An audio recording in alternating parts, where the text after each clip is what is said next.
All right, we're live. You know what else we need, by the way? Sorry, What guys. do we Hold need? on for 1 second. You know what else we need? What do we need? You've seen Gavin and Jackson's The Motivated Martial Arts Yes, podcast? yes, They yes. have cartoon versions of themselves. They're like their own emojis. I've got my own emoji, bro. You do? Oh, man, I'm behind the times. All right, I got Here, one. I'll just, I'll post it in there for you. How's that? Hey, good morning, Sensei. I just posted it in the thing. I Oh, think I yeah. replied to Sensei John. All right. I'll see that pop up in just a second on my end. So, good morning, everybody. We are having a grand old Monday so far. John has always popped in on the tail end of Heidi and I chatting, which turned into us chatting, and it's been a grand old time. And we are ready to step forward and rock it for you guys today. So, I hope you had a great weekend, and that you guys got some downtime as well as did something to better yourselves, whether it was for your martial arts business or just something in general, something that you want to improve by yourself. So today we're going to talk about friction. Now, normally when we think about friction, we think about like brake pads or air pressure or sandpaper, and it's things that kind of take away from our business. And in one sense, that is very true. Everything in our business has potential to create friction.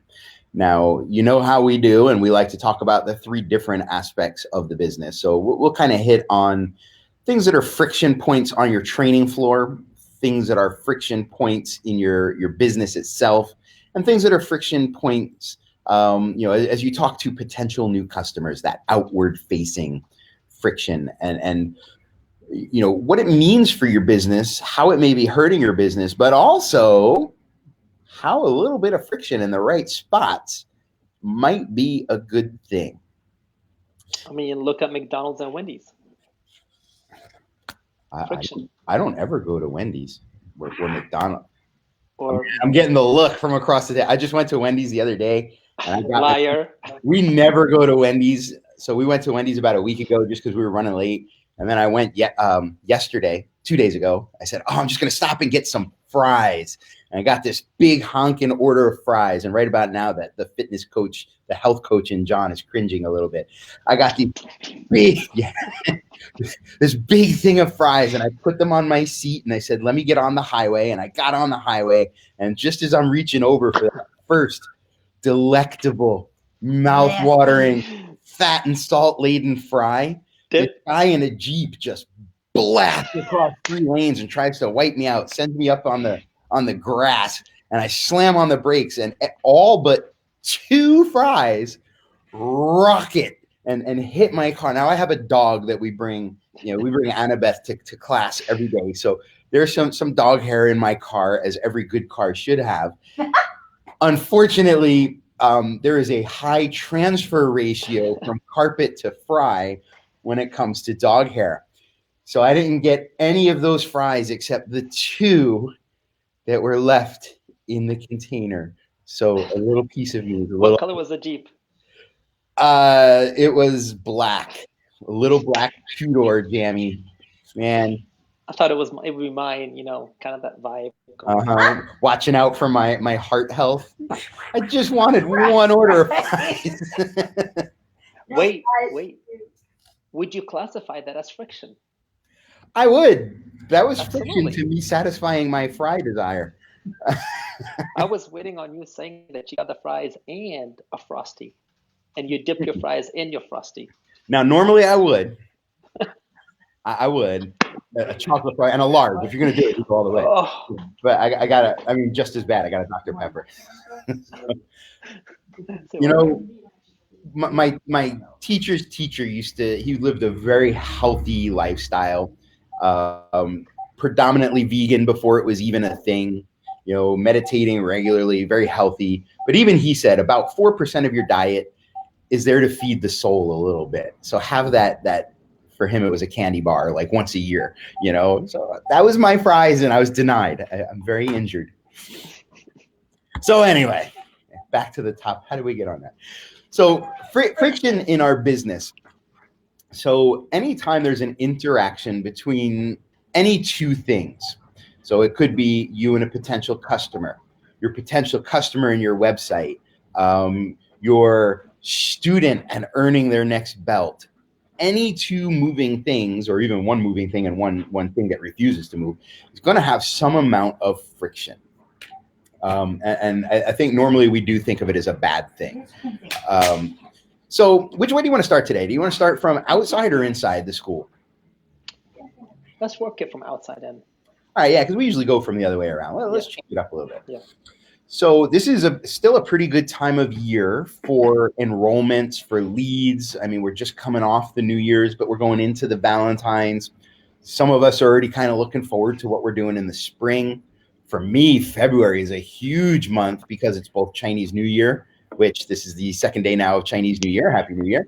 But it's also our anniversary. So we do big specials, big sales. This is one of the only times a year that we really do this.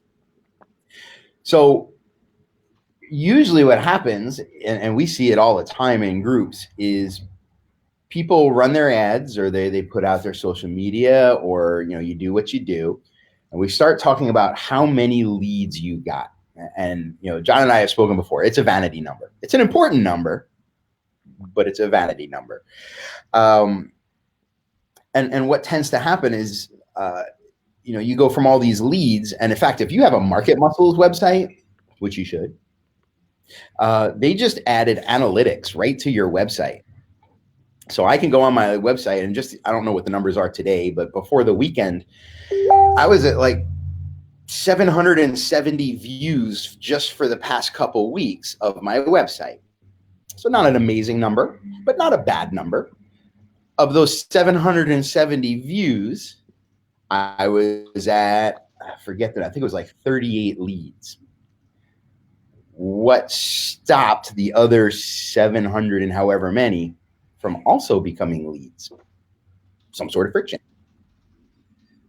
So, John, if we wanted to look at this, and I know a lot of people do track their lead numbers as something extremely important.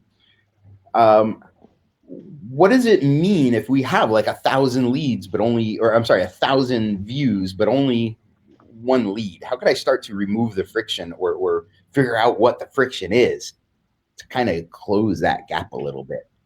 So, one of the things that a lot of school owners need to be mindful of is, are they leads or are they suspects of your program? And that's one thing that we go, oh yeah, I've got so many opt-ins. Okay, that's a prospect. People viewing your website, those are suspects. They're kind of trying to figure out what you're about and what you're doing. They really haven't made any interaction yet, right? Once they make that interaction, we will move them to a prospect. Okay. So this is akin to like when you're out at the club, because I know you and I we're always out at the club. We're out at the club and we see that girl across the dance floor, and she looks at us once, and we go, "Oh, she totally wants to marry me." Versus, "Oh, she sent a glance my way. Let me put out some feelers." Yep. Hey, babe, you have a paper towel or something? Oh, was that your French fry spilling? No, my tea. I was getting all like in the club, Yeah. My tea. So I think that's an important mindset shift. Like you said, we can't look at everybody as let's pounce on them. Yeah. So, again, you know what? We can take a look at friction too, whether it's a positive or negative friction, right? In this moment, we're gonna designate that to be a positive friction. Okay. And that's an important distinction that a lot of people don't make. They see that they had 1,000 views and only a certain amount of leads, and they go, "Oh no, I'm losing all these people." Yeah, no, they're just suspects. Now it's up to you to turn those suspects into prospects. Okay. So for me, okay, say we've got the 600 views, right? But out of those 600 views, you've got 15 that opted in. Okay. So the 600 are suspects. The 15 that opted in are prospects. Okay. And then the people who actually made the decision to buy into your web special or whatever you've got going on, those are leads. Okay. I think every school owner needs to understand the sales funnel in order for them to make better decisions on how to have that mindset of the different, what kind of friction do I want to have with the suspect? What kind of friction do I want to have with the prospect? What kind of friction do I want to have with the lead? Am I going to spend too much time educating the lead? No, they're already educated. They bought something. They trust me, right? Yeah, so I think we also want to make sure that, just because somebody comes to our website, using that example, doesn't necessarily mean we want them in our school. I mean, to go really extreme, what's to stop some pedophile from coming to your website and poking around? I'm sure we would all agree we don't want that person. No. So yeah, that's extreme, but there's also all the people that weren't even looking for martial arts. So when I advertise, I very rarely even advertise martial arts. I'm more advertising development and stuff like that, leadership. So maybe I get somebody that was maybe looking for the Six Sigma leadership program for business development, and they stumbled on my advertisement for Storm Team. I don't necessarily want them in my school. Well, I mean, they might be a good fit, but that's not why they're there. I might be providing them the wrong thing at the wrong time. Or they might just be deal seekers. They're just going website to website to website for the schools in your area, looking for who's the cheapest. Yep. I don't want those people in my school. Not as a character judgment, just from. I had that last week. Yeah. I had that last week, and she, opted in and everything. And first thing she said, "Are you the one who's providing the 5 classes for $35?" And I was like, "No, that's not us." She was like, "Oh, well, would you accept that offer?" I was like, that's not the offer that we have currently running, but if you want to, we'll be happy to have you come in and do a free private class. Like, I wanted to, take her from that suspect into a prospect nicely. Mm-hmm. But right off the bat, because of the question that she asked, I know she wasn't the right fit for us. Yeah, I mean, we like measuring and we like science and we like putting things in boxes, but sometimes you kind of got to go with that gut instinct. Mm-hmm. If you got, like, somebody called me with that exact thing and I got a good gut feeling that maybe this is somebody that I do want in my school, not because of the business part of the conversation, but maybe just through conversation, these are people I want, I may accept that offer. So it's going to be a little judgment call. Exactly. It's in the tone of voice too. You know what I mean? And it's all in how you ask the question afterwards. Like, for me, it would be like, "Oh, well, what kind of offer do you have? How would I benefit from your studio instead of that studio?" Things like that. Versus, Mm-hmm. "Oh, well, this is the offer that I wanted." Right then and there, as much as some of the other schools might disagree with me, I knew that conversation was over. And I'm not going to sit there and spend another 10, 15 minutes explaining that person on what we do, because they've already been through our website. They've already been through what we have to offer, but they're shopping for that deal. So and that's another good point, why a little bit of friction can be a good thing. So we've all had the person, and if you guys are watching from UK, your processes might be a little different than what we do here in the States. But generally what we have in the States is what we consider the best practice, is that you have an informatic website that provides a certain amount of information. And then if you want more information, there's a transaction involved. In this case, the transaction is you give me your name and some contact info, and I give you some information about what we do. So on our Market Muscles websites, what happens is the user will go in, they'll opt into our website, meaning they put in that information, and then when they get taken to a page where they see our offer and our schedule, usually the next point of conversation is an email or a text, because we do a lot of SMS marketing, that says, "What's your schedule? I know that you didn't get to a point where you can contact me directly without having seen my schedule at least once, in such a way that it's probably the only thing on the page." So it's just one of those things it's like action indicator. It's not a make it or break it. It's not, "Oh my God, they asked me for my schedule and it was already on the website." Yeah, all right. But it's an action indicator, and we can start to gauge if their next question is, Yeah, I saw your deal, but can you do any better? Yeah, what are your classes for pricing? And I can only come on Wednesdays at 3 a.m. Now I get all these little things that build friction, build friction, build friction, and eventually it stops the transaction. And I'm very happy to refer to another school in town that has a quality program that might better fit their needs. We have to stop fearing to stop that transaction.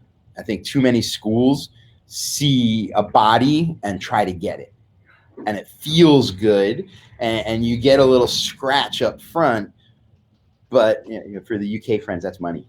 I only special look when Gavin and Jackson and I were hanging out down in St. Pete's, and they'll tell you for about the first 10 minutes in the morning, I would sit over my cup of coffee and be like, "What?" And it wouldn't register until that cup of coffee was in. Just it's funny because we both speak English, but it's just like friction. It was friction in the communication. Imagine 35 years ago. 35 years ago, when right when I first came to the U.S., that's exactly how I spoke. Yeah, you had that good British English going on, right? Oh yeah. Yeah. Friction. Very funny. So yeah, I mean, we want to not be afraid to lose what we think of as a student, because we tend to think of, when you think of your school, you tend to think of, well, I need this program, or I need to buy this sign, or I need to get the mats cleaned, and I need 10 more students to do that. So we start to think of students as the monetary commodity rather than whether they're going to be a good fit in our school, which is where long-term gains come. If I'm just cramming everybody into my school, completely no friction at all, and I'm getting bodies in, oh man, I just lost 10 people. All right, I need 12 more people.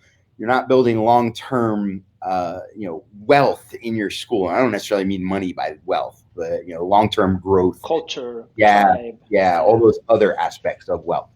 Yeah. I actually had that conversation the other day with one of our moms, because she went and she signed up with a school right down the street. I'm not going to talk about the style or whatever. Sure. And she was like just blown away of how we're literally half a mile from each other. We teach Taekwondo, okay? But our approach and their approach are totally different approach. They're like jumping on wanting to fix her child, jumping on the respect, the this, the that. She was like, my child doesn't need to be fixed. My child just wants to have fun and learn martial arts. Mm-hmm.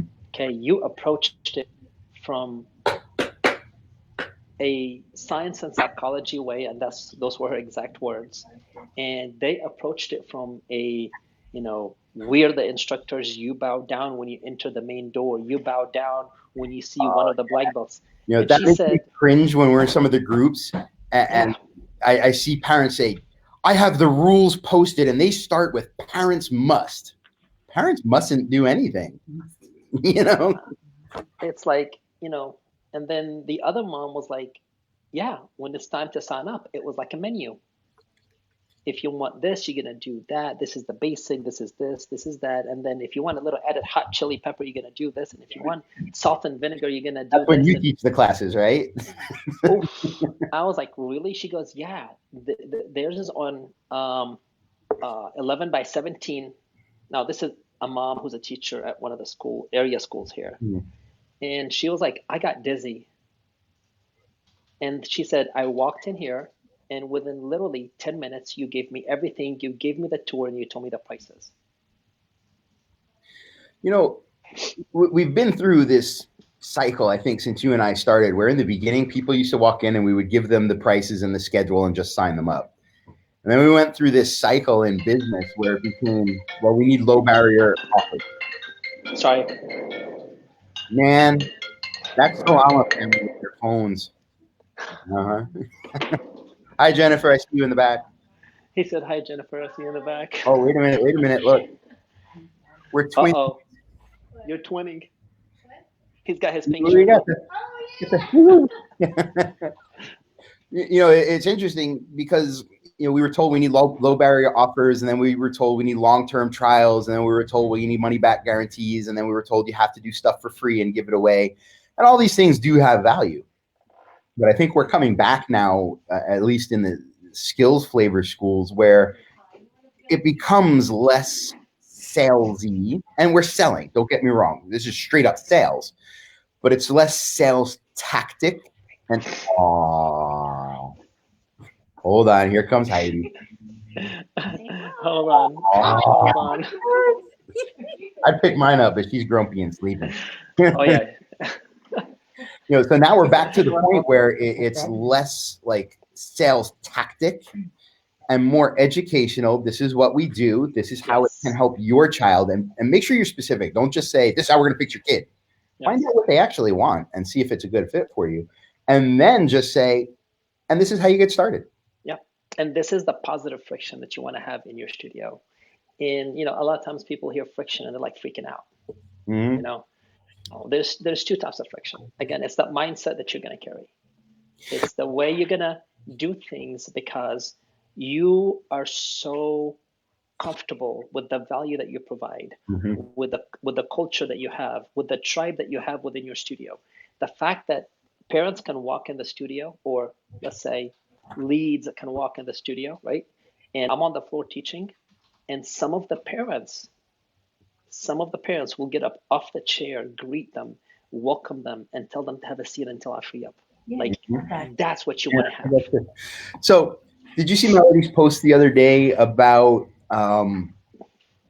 I forget what the exact subject was, what it was about, like how it was signing up for online accounts to streamline the sales process, but most people won't do it because they want to save time, even though in the long run, that it'll be much quicker to not have to put all that info in again.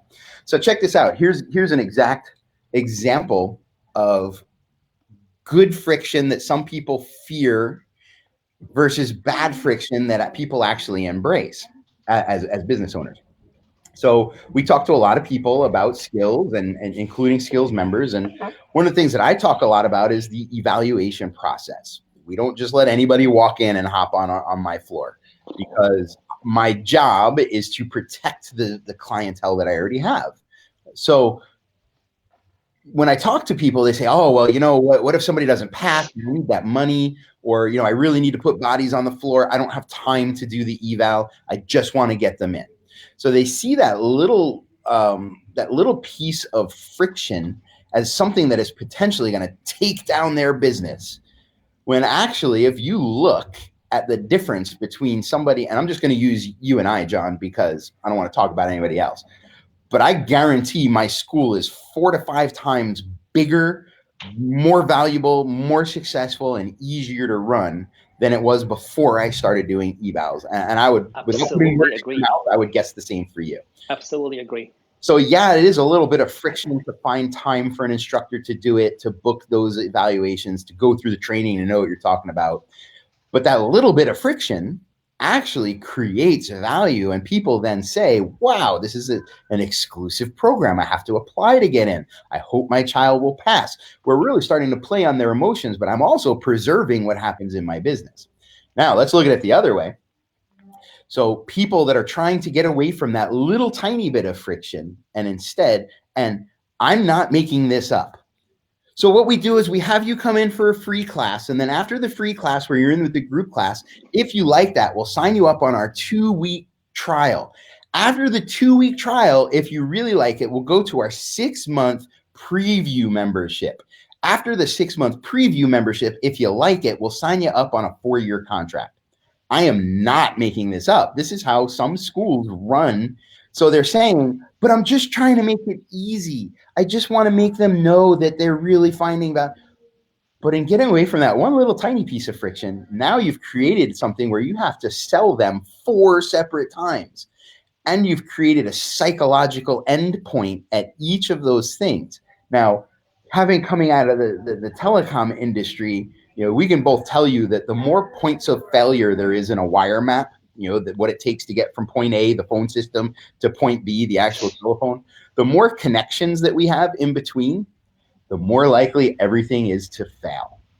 and the harder it is to find where it's wrong. So to have one point of friction that our minds, based on Melody's post, are jumping over to try to save ourselves a little something, we're actually creating something that is so convoluted that, yeah, you may be putting bodies on the floor, but you got a bunch of people in your school training for free, for discounts, or staff members that have to pay attention to who's where, who's signing up on what did we do right, what did we do wrong. It's insane. How about this? Insane. How about a point of friction where you have your client understand the science and psychology behind what you do, why you do it, when you do it, and the outcome of it, versus a friction where you're talking about how much your price is. I didn't say how much it costs. There's a difference between the price of your tuition and the cost of your tuition. Okay, and those are two things that you want your members to see or your leads to see. It's absolutely amazing when we walked away from being transparent and telling them how much we charge. Okay, I can tell them how much we charge if that was the first question they asked, or I can tell them how much they charge if that's the last question they ask. Okay, if it's the first question, I'm going to follow it up with why we charge that much. Okay, one of the things that I use is, you know what, Mike, have you by any chance went to our Facebook page or on our website and read about why we're different by design? Different by design, those three words alone already got him thinking of, what do you mean different by design? I thought you're just a martial arts studio. And that's really important because we tend to, and I have Gavin's comment up there. It's not showing everything, but guys, he sent, I think this is the one you sent to Melody and I the other day. I would check this out. You're going to see that a lot of successful businesses have overlaps in their thought process. They may call it different things, but wow. What were you just lost your train of thought? Well, you're just talking about something that I had a perfect comment for. Different by design. Ah, thank you, man. It's the gray hairs in the beard now too. It's just draining. So one of the things is we tend to think of ourselves as what happens in our school. So what I mean by that is, how many of you say, all right, I need to streamline my process. You change your billing structure, you change your rank structure, you change your class times, you change your Facebook group, you change your instructor titles, but you never let anybody outside the school know about it. And you wonder why all these changes, none of them are working, because your marketing isn't quite there to get that message out. So because we are so in our own schools, what happens is we forget that we are not unique. I could throw a rock and hit from my school 3 other martial arts schools. What makes us different? So the thing I have to do is now take myself out of school owner, grand high poobah of the world, and remember that by the time they called me or hit my website or hit my Facebook page, they've probably done their research a little bit. And they've gotten, well, just come on in and we'll give you the free trial, and then you can come on for our membership, and then this and then that. And when they get to us, they're already on overload from all these options, and they're just trying to finish their list of people to call. And then they get refreshing, how can I help you? Just something that's so simple. We do want a little friction to keep out the ones that we don't necessarily want in our school, but we should be different from the other schools. And a perfect example is, I know a lot of people subscribe to marketing platforms, and they're great platforms. This is not what I'm talking about, right? They're great platforms, what they are. But because of who I am, I see at like 9 a.m. on Monday, 12 schools on my feed post the same exact thing. Now, mine is not a fair perspective because I'm not your customer and I'm not in your community, so I'm not isolated to just you. But the point is, like, imagine if you took that and one-upped it. What made you different from those other 12 schools? That's kind of the mindset that you have to have, is setting yourself apart like that. So let's take it in the school a little bit. So we know that, just to recap real quick, we have to tailor our marketing to talk to the right people. And that's how we get more of those prospects or suspects to become leads and more of those leads to become members. It's not just about make it easier for them. It's about finding the right people. Here's a little hint before we go further. Sure. If you guys are not following the system, which is suspect, prospect, lead, customer, antelope, okay, this is something that we worked on in the last Skillz HQ workshop. Go ahead and create a process in place. Okay, if it's a suspect, what are you going to tell them about your studio? If it's a prospect, what are you going to tell them about your studio? And whatever you choose for prospect is going to include suspect and prospect, just in case. If they're a lead, what are you going to tell them about your studio? Because, I mean, again, it should be getting easier and easier and easier. The hardest part is the suspect. You know, friction is what takes a rough piece of wood and turns it into a very smooth, fine thing. Yes. So it's the same with your, as you bring people in, you should be refining and refining and refining. And you know what? Once you have them in, there's still friction. They have to get up in the morning and want to come. They have to have done laundry so their uniform is ready. They have to have gone to work so they can afford. So that friction never stops. So don't forget to nurture them and keep some sort of, you know, the opposite of friction is what moves them along, the force. Make sure you keep some sort of driving force in the relationship so that just friction doesn't overcome and stop and they quit. Yep. So once they are in, you know, now they're dealing with you on a daily basis. It used to be the twice a week or whatever they came in, but man, I am in these people's lives every day. You know, Facebook does that for us. Plus, I'm just part of their families for a lot of them now. So I have a lot of siblings, and man, I can tell you about family friction. You know, I mean, we all love each other whenever, but there's some friction. Are those my socks? Why are you wearing my sweatshirt? Ma, she ate the last cookie, you know. So now that they're in your school and part of your family, it's important to identify the friction points that occur for your members. And again, some will be good, some will be bad. Perfect example of a good one, belt testing or stripe testing. Yeah, you got to stand up, and if you didn't earn it, you're not going to get it. That's a friction point. My job is to coach you through that friction point.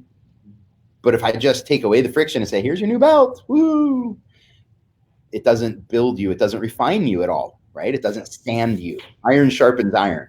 I got to have some friction. But I think where a lot of people have tension is with the negative friction inside their business or inside their school relationships. And I know I have some, even to this day. We all do. You know, it's always there. It's an ongoing process. What's something that challenges you? What's a friction point you'd like to refine in your school? At this moment, because I mean, you've seen the lobby, right?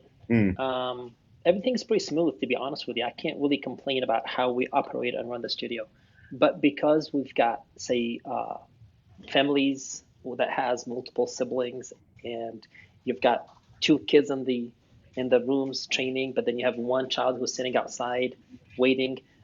Biggest two frictions right now is the electronics. So they're bringing iPads or iPhones to keep the child busy, but they don't have headphones. Yeah. So for me, luckily, we have 4 studios, right? So I can close the doors and it doesn't bother us while we're teaching, which is the most important thing, right? But then it bothers the other parents, you know. And then you get a text message, Mr. Salami, can you please put a note in the lobby for them not to use or turn the volume up? And the other friction is if they're eating snacks and it drops under the table, because we have that living room environment, right? They don't clean up after themselves. So past couple of weeks, I've been kind of like monitoring that very closely. And I'm almost to a point where I'm going to go to the dollar store, buy a few dollar headphones and tell them, hey, here is that. So I can take the friction and go speak to the parent and make it very, what's the word here? Like reprimanding, right? Or scolding the parent. Or I can very politely, with a cost of $1, hey, why don't you borrow this headphone for today and please give it back to me when you're done. So I just went on liquidation.com, which is a pretty cool website. Actually learned about it for alternate revenue streams. I forget who told me about it, but so this is just places that overbuy things, and then they put it on this website. You could buy it like at ridiculous prices. So I just posted that link there. So we have Urban Ears headphones. You're getting 60 of them for $50. The estimated retail value is $1,500. Nice. Yeah. So imagine if you took something like that, and depending on what your business is doing right now, it could be anything from, hey man, here's headphones, to hey, you need headphones, they're $1 at the pro shop. I mean, you can even go as nice as getting the Sonys. Just make sure you've got your name labeled on the Sonys, because those are pretty nice headsets. Yeah, so I mean and that's just like an off the top of the head thing to provide that. If it's a friction point in your school, is the friction point worth saying no electronics? And I know some schools will do that, and if that's your thing, cool. To us, it's a little unrealistic because we have a lot of siblings that are here doing homework and stuff like that. So is it worth it to you to spend, let's say, $100 on, and we don't know how long those headphones will last, but is it worth the $100 for you to take away a friction? Or is it worth it for you to just live with the friction? I mean, there's that too. We're there to be mentors and coaches. We're not there to parent the parent. And if you start with parenting the parent, they're going to pull out and they're going to quit. Now, depends on the situation, right? If this is one of the really good parents and stuff like that, hey, I'm going to give them the headphones, right? I don't want to lose that parent because they're a really good parent, but they have to, they're coming to class and they've got another child, right? If it's a parent that I'm like, oh, you know what? This is not a good fit, then I will approach it differently too. So. Yeah. And so guys, I know we like to say what's the best offer or what's the best solution or what's the best whatever. You have to be mobile in your business. Pivot. If you're getting all dressed up to go out and a pair of shoes is having too much friction on your feet, I'm going to change the pair of shoes. And if that pair of shoes doesn't match my outfit, guess what? I'm going to change my outfit. If that doesn't match my handbag and let's not get into Mike's personal life. So, the point is we have to be able to adjust. Friction doesn't always have to be solved. Sometimes there are ways to just sidestep it. If your boat is rubbing against the dock, maybe you should moor it in such a way that it's not touching the dock and rubbing against the dock. Sometimes friction isn't solved, it's removed. And you can do that. So for example, like having multiple offers. You don't have to set an offer and then just say, that's my offer. We put out a different offer every month. Sometimes I have 3 offers going depending on the program. So just like we said, you have to nurture those suspects, prospects, leads, members, and continue nurturing. This is one of the ways you continue nurturing. Once they make it into your school, there's still learning and growing and conforming going on, both for us and for them. And sometimes you get a year in and realize, this isn't working. It's okay to divorce a student or to make it so that when time comes, they decide not to continue. And that's the unpleasant side of the conversation. And we hope it never happens, but it's the truth. And usually by the time you get to that point, all the other parents in the lobby will thank you for it because they feel the cortisol and the stress. Absolutely. So what about on the training floor? What are some frictions we have going on there?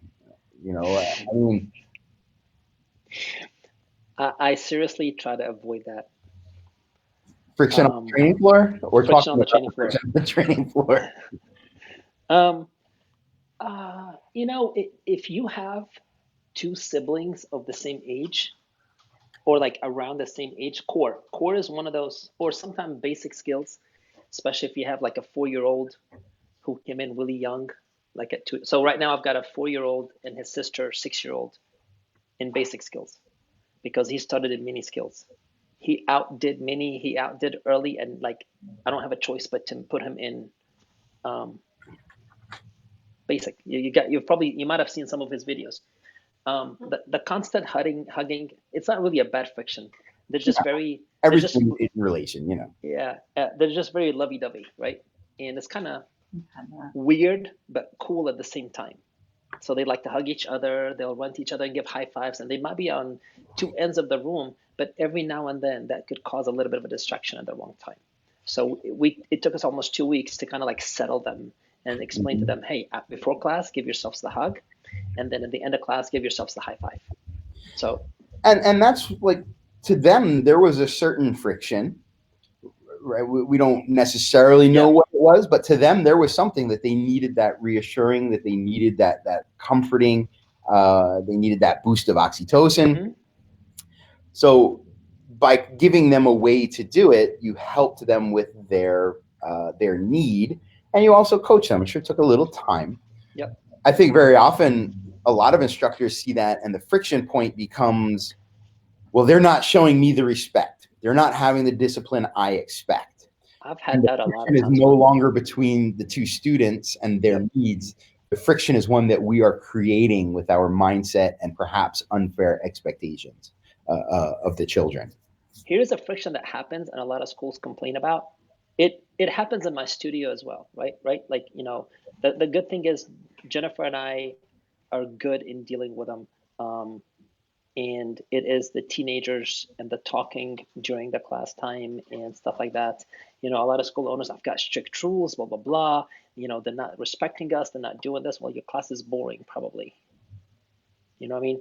When our teens talk, they're talking and laughing because they're kind of boosting each other. Mm-hmm.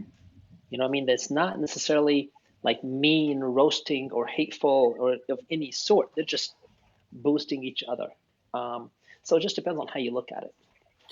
Yeah, and you have to kind of understand, like, humans are social creatures. Now, I tend to be very introverted. I'm very happy by myself, but I still like going and hanging out with friends. And when I go down there, or John comes up here, we go out to dinner, we have fun, we laugh, we talk. So humans are social creatures, and to expect that of a child whose stage of development is one where social is the number one focus of their mindset, right? Those 10 to 14-year-olds. That is more than anything what they care about, is their social esteem, the way people view them, their friendships, what people think of them. So to take all of that away from them means you're trying to go against their nature. Now, some kids will be able to do it. These are your anomalies. These are going to, be your highest performers. But for the average kid, they need that. So instead of saying, don't do that, give them a better way to do it. So same thing in our class, the kids are chatty, but we tell them, you could talk, but make sure that your attention is focused on the class, and that your words are positive, and that you're not disrupting anybody. As long as those three things are satisfied, I love that they're building social relationships, because that's what's going to keep them in my school. How many times have we heard school owners talking about losing their teens when they get to black belt, or, you know, um, what are you guys doing to keep your teens, on the floor? It Yeah. seems like it's really hard to do it. A lot of times I want to say it out loud, and there's so many times when I don't comment or post because there's just only one way to say it, right? It's like, Yeah. So look, go part ahead. of it is, your friction is your expectation, in one sense. There's a lot of studies that have been done, and at between ages 14 and 15, statistically, it's something like 80% of kids, or even more, drop out of all activities except for maybe they have one that's their passion.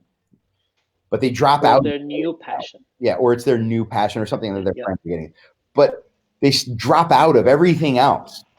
So in one sense, it's natural for them to drop out. So even when they leave, pay attention. Even when someone leaves your school, there should only be positive friction, encouragement, and open arms waiting to welcome them back. The second you threaten to sue somebody for a contract, or you tell somebody they're no good because they're a quitter, or you tell them that they're doing the wrong thing, you just lost them forever. You just said a potty word. Uh-oh. Contract. Oh, yeah. Who does that? Look, even That's in a bad friction. Contracts in a certain sense do have a place in business. I think most people Sure. don't understand what their place is. Like if you're going to get some major financing and you're a fairly new business, banks are going to see what your contract looks like and what your guaranteed revenue is. But once you've been in business for a few years and you have a relationship with your bank, if I go down to my bank right now, we've been using them for 5 or 6 years. They're not going to say, well, what does your contract look like? They're going to say, well, let's pull up your accounts and see what our relationship looks like. So contracts do serve a purpose. But if the purpose for you having contracts is to get students to stay longer, I'm going to say it flat out, wrong move. Yep. Nobody stays longer because of a contract. Yep. Nobody. And if they do, they're still not there. Like they may physically be present, they may keep paying you, but is that really the relationship that you want that's going to benefit them the most? So just food for thought. You do whatever you want in your business. I know how I do it. So let me pop this up here from Cindy. Sometimes we have friction between parents who think one kid is being too hard on their kid. So yeah, this happens. And it's one of those things that you kind of get to be the lubricating medium, I guess, if we're talking friction. You get to try to be the one that steps in and makes everything kind of smooth over. I'd like to find out why that is.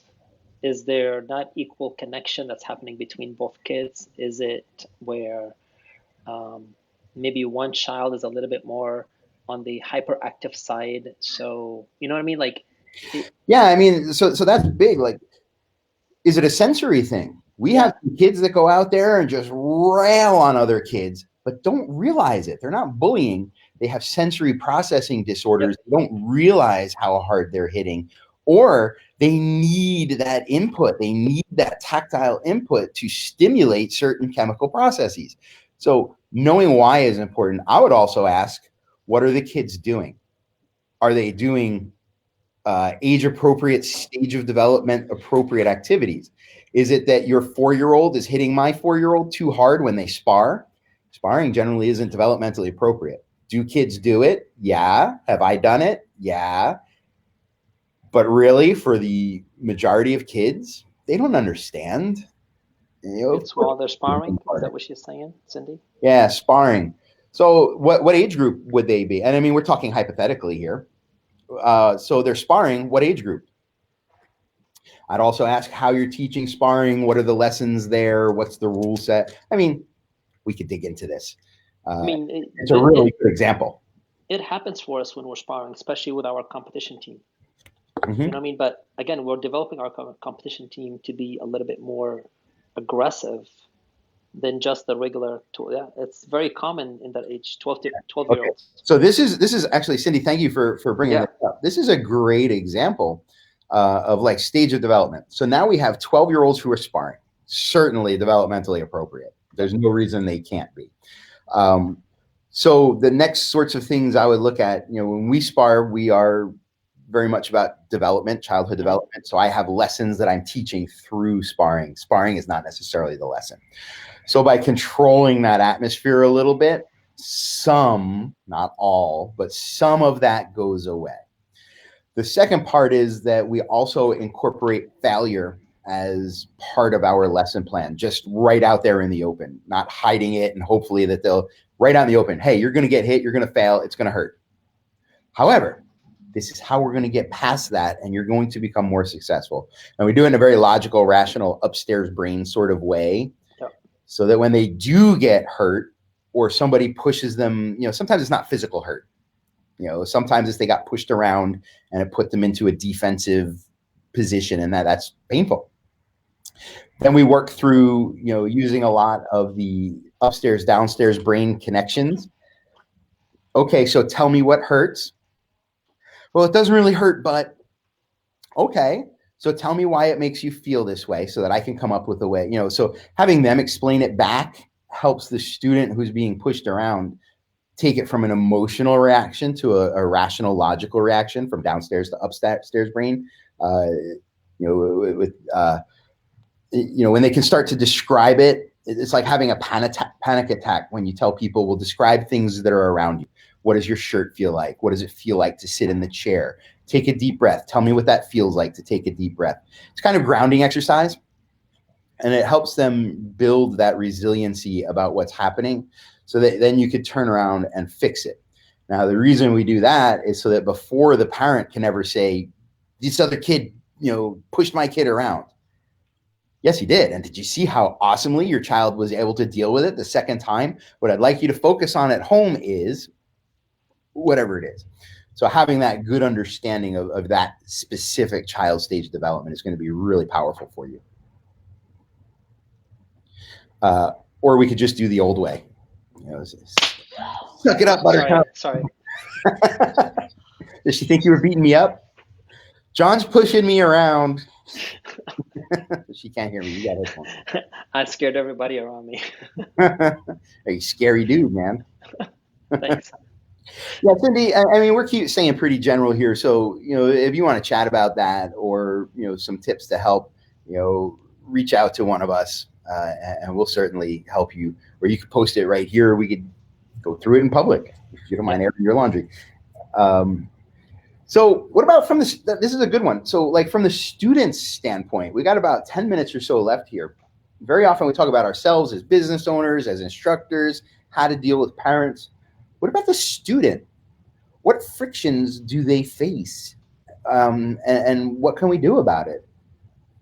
I mean, hopefully as instructors, you're all still students. I encourage you to be so. I mean, there could be a couple of frictions that happens in our studio is those who are slightly on the spectrum, right? They're not like too far off, right? They just need a little extra push. Sure. So it takes them maybe twice the time to learn the form than the other person. So they feel a little bit down. They feel like they're not like the rest of them. That's one thing we see because, again, with our Spectrum kids, they come in the studio. Instead of just having a Spectrum skills class, we take them, we do private classes for a month or two, and then we get them really ready. And we put them in the group class, and the parents love that. So that's a good way to, like, you're lubricating that friction. That's like pre-drilling a hole, right? Yeah. Screws and nails work by friction. Sometimes too much of that and the wood splits and everything falls apart. But if you pre-drill that hole, it works actually better. And that's what you're doing with those private lessons. You're getting them ready beforehand. But we just let them know in advance that, hey, you're going to be in the group class. And I just want you to know it's not about how fast you're going to learn things. It's about how good you're going to do them, how amazing it's going to look. Mm-hmm. So, because again, for every child that comes into the door, even for adults, they just want to be like everybody else, right? Yeah. And they want to catch up with everybody else. And I'm like, I make that very clear across the board. I'm not worried about you, and you being on the same level. I'm worried about you doing exactly what I want you to do in the time frame that your body and your mind allows you to. So this is actually really good. So here's my friction for today. We just found out through the grapevine that our homeowners association, who is in the middle of litigation for being both thrown out of the board and arrested probably for embezzlement and whatever else. So there's a friction going on in my life. They just released the minutes from the last board meeting today, and our HOA fees are going up after they promised us they wouldn't.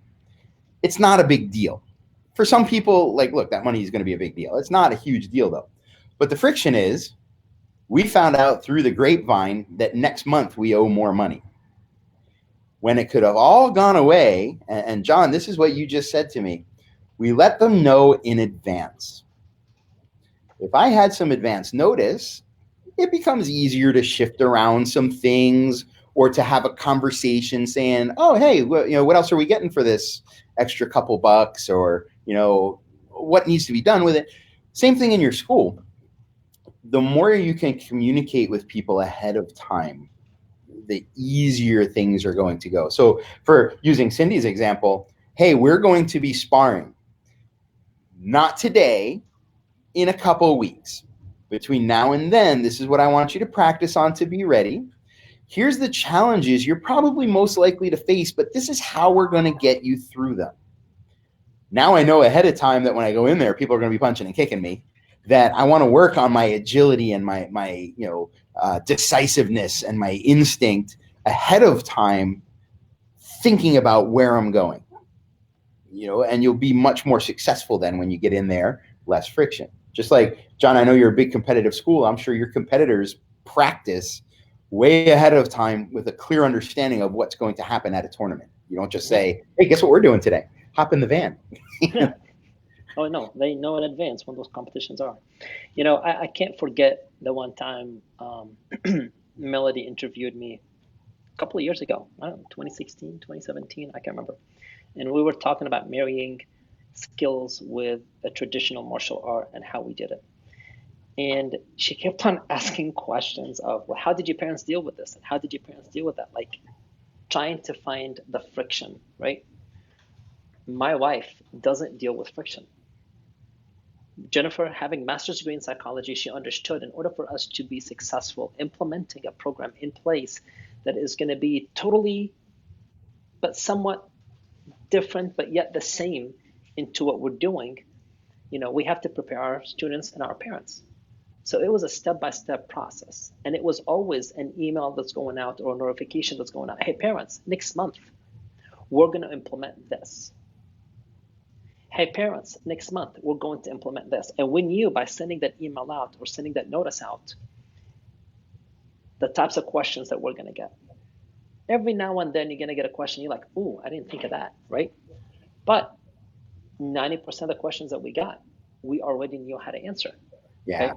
So for those of you who are trying to implement Skillz and you're having a hard time with it, and you're finding that friction already before implementing Skillz or as you're implementing Skillz, there is ways to make the pivot. There is ways to do things, Yeah, and I think, so, you said Jen is not the best with that friction.